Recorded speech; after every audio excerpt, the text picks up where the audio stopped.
¿Crees que hubo una vez un tiempo en que el gobierno de Estados Unidos gastó miles de millones de dólares solo para criar insectos y luego liberarlos desde aviones sobre selvas, praderas y áreas residenciales?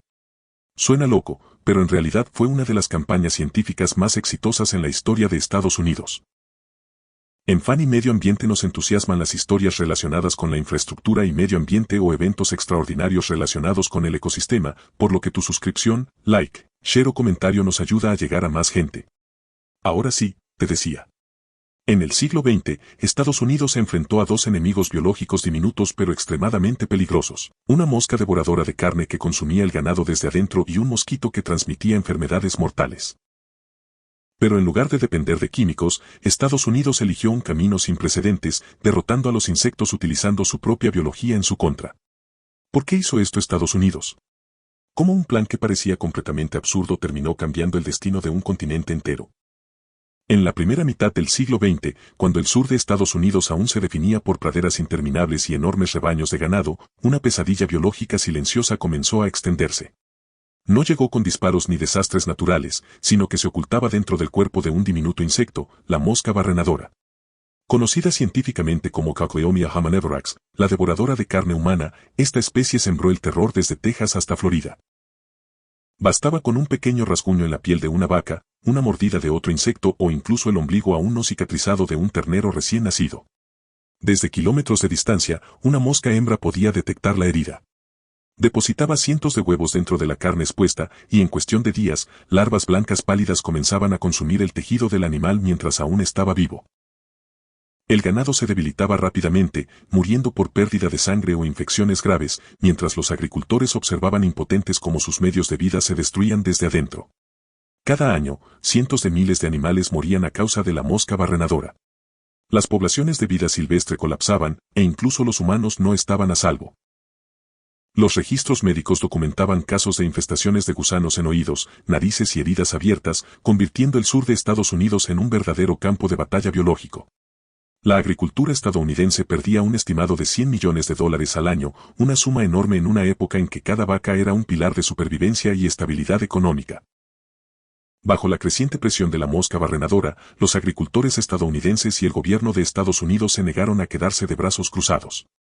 Probaron todo lo que estaba a su alcance. Los químicos se convirtieron en la primera línea de defensa.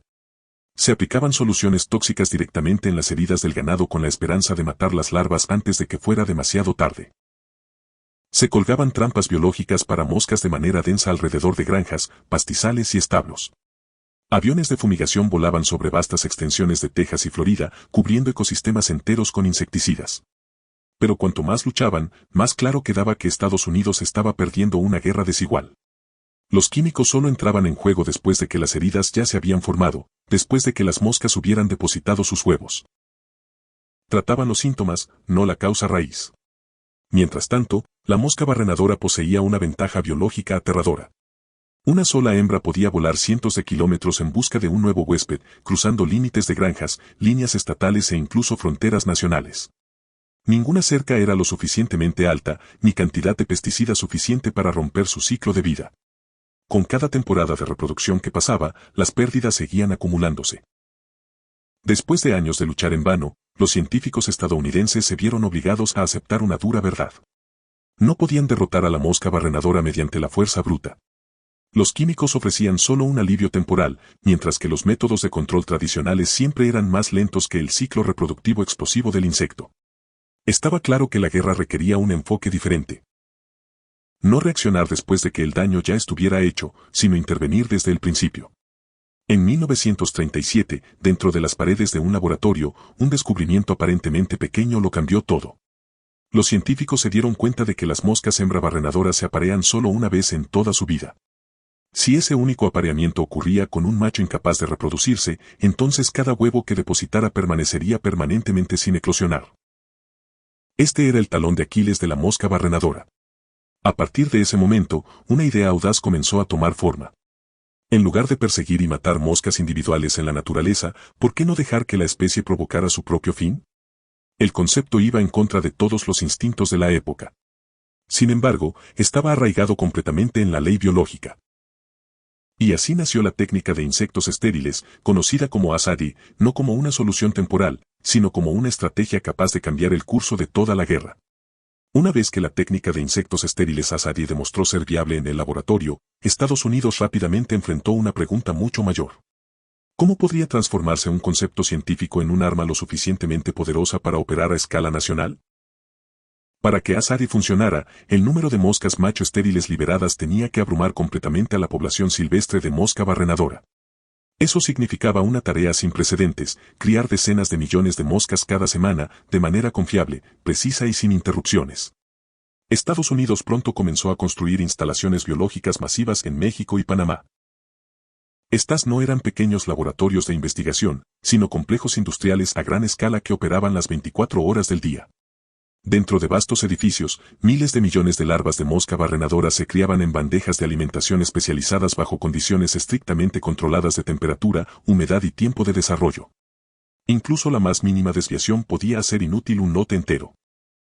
En la etapa precisa de pupa, los insectos pasaban por cámaras de radiación gamma. El objetivo no era matar a las moscas, sino dañar el ADN en sus células reproductivas, lo suficiente para hacerlas estériles mientras las mantenían lo suficientemente fuertes para volar, buscar parejas y competir con machos silvestres. Las pupas luego se empaquetaban cuidadosamente, se enfriaban y se transportaban por avión a sus zonas de liberación. Y cuando todo estaba listo, millones de moscas estériles se liberaban desde el cielo, no como un experimento, sino como una operación silenciosa al estilo militar. Desde aviones volando a lo largo del istmo panameño, se dejaban caer pequeñas cajas llenas de pupas de mosca barrenadora de manera uniforme sobre selvas y praderas. ¿Pero por qué Panamá y no la frontera de Estados Unidos? La respuesta radica en la geografía. La frontera entre Estados Unidos y México se extiende por más de 3.000 kilómetros, demasiado ancha para sostener una campaña biológica que exige densidad precisa y monitoreo constante. En contraste, el istmo panameño, que conecta Norte y Suramérica, se estrecha a solo unos 80 kilómetros en el tapón del Darién. Este es el único cuello de botella natural del continente, donde cualquier población de mosca barrenadora que migre al norte desde Sudamérica se ve obligada a pasar. Al empujar a la mosca barrenadora hacia el sur y detenerla en este punto estrecho, Estados Unidos convirtió a Panamá en una barrera biológica invisible. Cada semana, se liberaban millones de moscas estériles para abrumar a la población silvestre, interrumpiendo completamente su ciclo reproductivo. Sin disparos, sin químicos. Sin embargo, los resultados duraron décadas. Pero la historia no terminó con el ganado. A medida que la mosca barrenadora era empujada hacia atrás, otra amenaza comenzó a surgir. Más pequeña, más familiar y mucho más peligrosa para los humanos. Si la mosca barrenadora había sido la pesadilla de los agricultores sureños, el mosquito se convertiría en la pesadilla de todos los hogares estadounidenses en el siglo XXI. En Florida, Texas y muchos estados sureños, los mosquitos Aedes aegypti son más que una molestia. Transmiten dengue, zika y Nilo occidental. Amenazas que alguna vez se consideraron enfermedades tropicales, pero que ahora aparecen en suelo estadounidense. A diferencia de la mosca barrenadora, los mosquitos no destruyen el ganado. Atacan directamente a los humanos. Lo que hace esta amenaza especialmente peligrosa es su inquietante cercanía. Aedes aegypti no necesita selvas ni pantanos para sobrevivir. Está perfectamente adaptado a entornos urbanos, prosperando dentro de vecindarios densamente poblados donde las personas viven sus vidas diarias. Solo una pequeña cantidad de agua estancada en macetas, contenedores de basura, desagües o llantas viejas es suficiente para que comience su ciclo de vida. A diferencia de los desastres biológicos que erupcionan de manera visible, los mosquitos propagan el peligro en silencio. Cada picadura es un riesgo potencial, cada infección una advertencia retrasada. Esto ha ejercido una inmensa presión sobre los sistemas de salud pública, no menos severa que la tensión que enfrentó la agricultura estadounidense durante el apogeo de la crisis de la mosca barrenadora. Durante décadas, el primer instinto de la humanidad al enfrentar mosquitos siempre ha sido los químicos. Camiones de fumigación recorren los vecindarios, aviones rocían insecticidas sobre humedales y se lanzan campañas de control de mosquitos cada verano con la misma esperanza, eliminar la amenaza lo más rápido posible. Pero al igual que con la mosca barrenadora en el pasado, la realidad pronto reveló que esto era solo una solución a corto plazo, una que se volvía menos efectiva con el tiempo. La fumigación a gran escala crea un ciclo vicioso peligroso. Los mosquitos que sobreviven a cada ronda de químicos desarrollan rápidamente resistencia y transmiten esos rasgos a la siguiente generación. Cuanto más se usan los químicos, más rápido se adaptan las poblaciones de mosquitos. Mientras tanto, los insecticidas no matan solo a los mosquitos. Afectan a insectos beneficiosos, aves y ecosistemas urbanos enteros que ya son frágiles, aumentando el costo ambiental año tras año. Más importante aún, los químicos solo abordan la superficie del problema. Matan a los mosquitos adultos en vuelo, pero dejan intactos los millones de huevos y larvas que se desarrollan en silencio en el agua estancada. Una vez que los químicos se disipan, el ciclo de vida del mosquito se reanuda y la amenaza regresa en semanas. Cuando los químicos ya no proporcionaban respuestas, los científicos estadounidenses regresaron a una forma de pensar que una vez les había ayudado a ganar en el pasado, pero esta vez a un nivel mucho más refinado y preciso. La técnica de insectos estériles, o ASADI, fue revivida. Ya no dirigida a la mosca barrenadora, ahora se redirigía a la especie de mosquito que amenazaba vidas humanas. Dentro de laboratorios modernos, se crían mosquitos machos en números masivos. Con cada etapa de desarrollo estrictamente controlada, se esterilizan utilizando métodos biológicos y tecnológicos avanzados, asegurando que ya no puedan reproducirse mientras retienen completamente sus comportamientos naturales. Vuelo fuerte, competencia efectiva por parejas y la capacidad de localizar hembras. Estos machos estériles luego se liberan en el entorno utilizando drones y pequeños aviones, apuntando con precisión a vecindarios individuales y puntos calientes epidemiológicos. No hay venenos, ni niebla química cubriendo ciudades.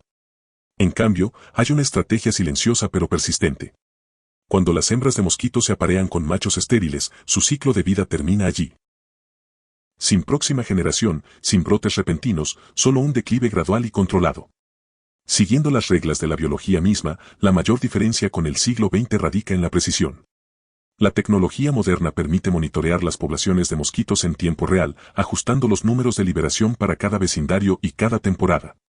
La biología ya no es una medida de emergencia.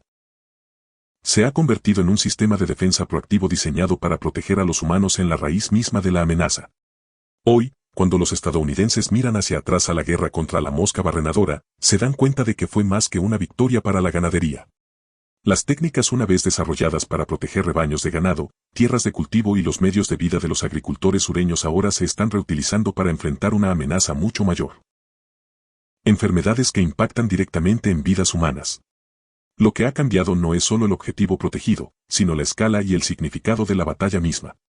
En el siglo XX, la biología se usó para salvar a la agricultura del colapso.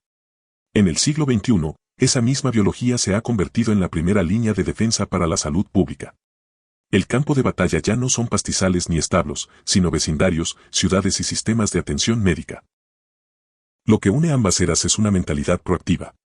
En lugar de esperar a que ocurra el daño y luego reaccionar, Estados Unidos eligió intervenir en la raíz, cortando el ciclo reproductivo de la amenaza antes de que las consecuencias pudieran propagarse. En muchas otras partes del mundo, la lucha contra insectos portadores de enfermedades sigue siendo reactiva y fragmentada.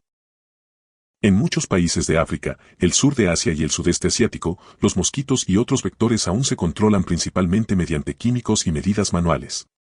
Las campañas de fumigación se lanzan estacionalmente, dependiendo de presupuestos a corto plazo, y a menudo solo después de que ya han ocurrido brotes. El problema no es la falta de comprensión científica, sino las condiciones para la implementación.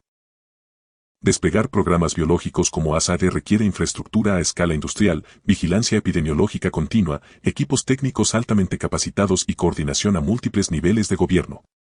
Para muchas naciones en desarrollo, esto representa un desafío más allá de su capacidad organizativa y financiera. Este contraste resalta una realidad crucial. El éxito de Estados Unidos no provino solo de la tecnología, sino de su capacidad para sostener una estrategia biológica a largo plazo, algo que no todos los países pueden permitirse o mantener. La historia de las moscas y los mosquitos revela una poderosa verdad. Las amenazas más peligrosas no siempre vienen en formas grandes. A veces son pequeñas, silenciosas, pero capaces de erosionar economías y sociedades enteras durante décadas. ¿Qué piensas sobre este enfoque? ¿Podría este modelo convertirse en un arma global contra las enfermedades en el futuro? No olvides que tu feedback es muy importante para nosotros, porque nos permitirá mejorar nuestras siguientes entregas. Gracias por quedarte hasta el final.